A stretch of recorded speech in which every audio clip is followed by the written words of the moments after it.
Any problem which involves a car ahead usually concerns the ability of the following car to stop without a collision.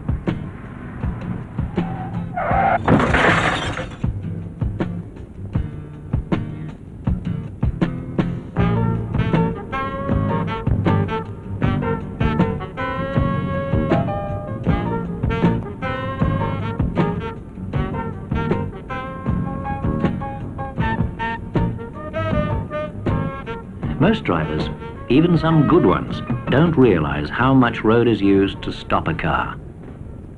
In these braking tests, we fire chalked markers onto the road to measure reaction distance and braking distance.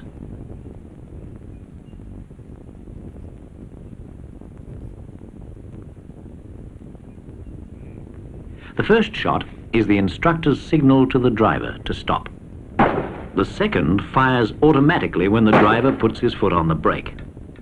The distance between these two chalk marks, that is, the distance the car travels before the brakes are actually applied, is called the driver's reaction distance.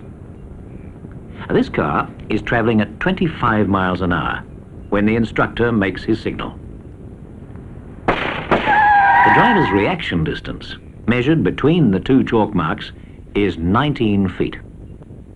But the car has actually traveled another 43 feet past the second mark with its brakes full on before it stopped. A total of 62 feet. Let's look at the same test at 50 miles an hour.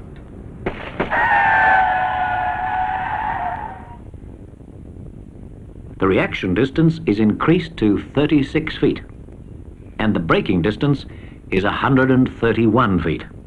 Giving a total stopping distance of 167 feet.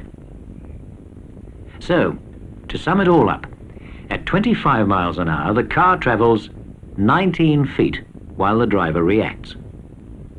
At 50 miles an hour, it's 36 feet, almost double. At 25 miles an hour, the braking distance is 43 feet, making a total stopping distance of 62 feet. But at 50 miles an hour, this distance is 131 feet. A total stopping distance of 167 feet, nearly 4 times as much. These results, obtained under test conditions and with an expert driver, are far, far better than may be expected under normal road conditions. Underestimating stopping distance is the most common error when you're traveling close to the car in front of you. You cannot stop a car immediately. So let's keep these tests where they belong, on the test pad, not on our roads. Don't travel too close to the car in front of you. Stopping may take longer than you think, and you could end up like this. More than 250,000 vehicles will be involved in accidents on our roads in the coming year. In many cases, because drivers don't know how long it takes to stop a car. These statistics suggest that an accident is waiting for us somewhere in the miles ahead. Let's hope we'll recognize it when it comes and prevent the accident by defensive driving.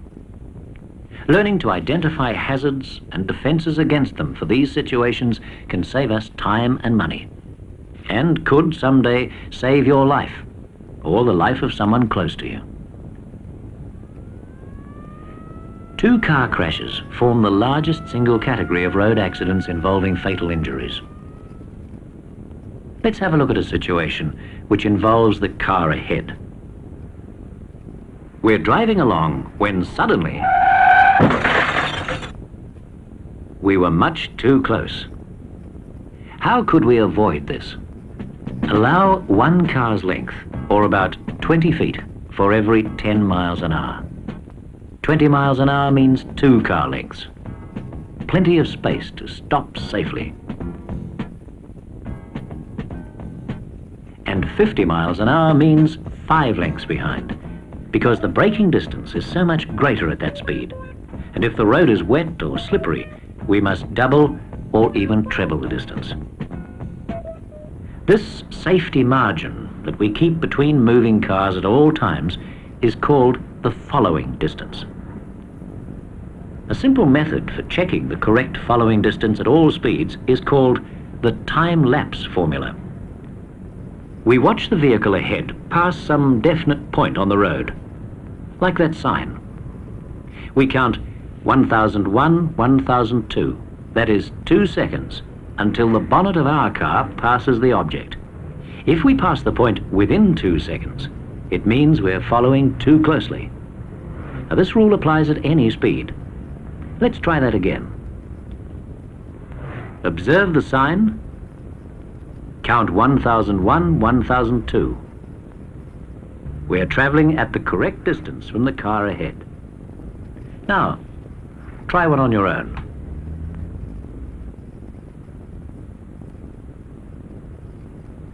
This is called the time-lapse formula for estimating safe following distance.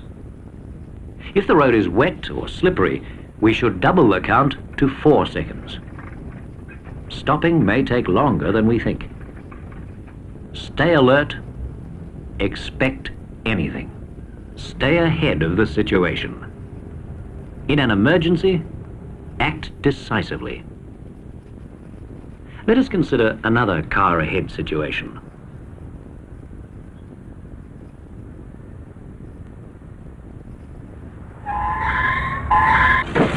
How could this have been avoided?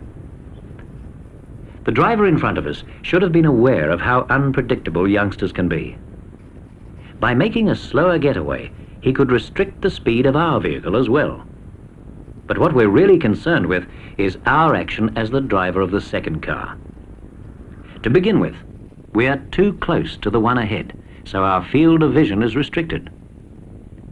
As defensive drivers, we should train ourselves to be alert, not only to the braking distance, but to everything around us.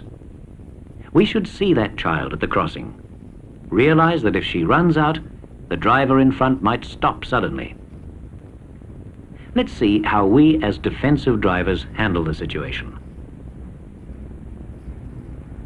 Good. We leave more space. And a good way to keep that space is to count 1, 2, 3 to ourselves before moving off. Now, because we can see past the car in front, we know the youngster is there. And here's another common driving hazard. Sometimes 3 or even more vehicles run into each other, even though speed is not excessive. How do multiple crashes occur? A driver who isn't alert probably reacts only to the stoplight of the car ahead. So each driver brakes about 1 second later than the one ahead of him. The third driver brakes about 2 seconds later than the first, and the fourth 3 seconds later. And none of them has observed proper following distance. If we're in car number 4 and able to drive away unmarked, we've been either very lucky or defensive drivers. But luck is not enough. Wherever we go and whenever we drive, we must always keep the defensive driving formula in mind. Know the braking distance. Estimate the following distance. Recognize the hazard. Understand the defense. Act in time.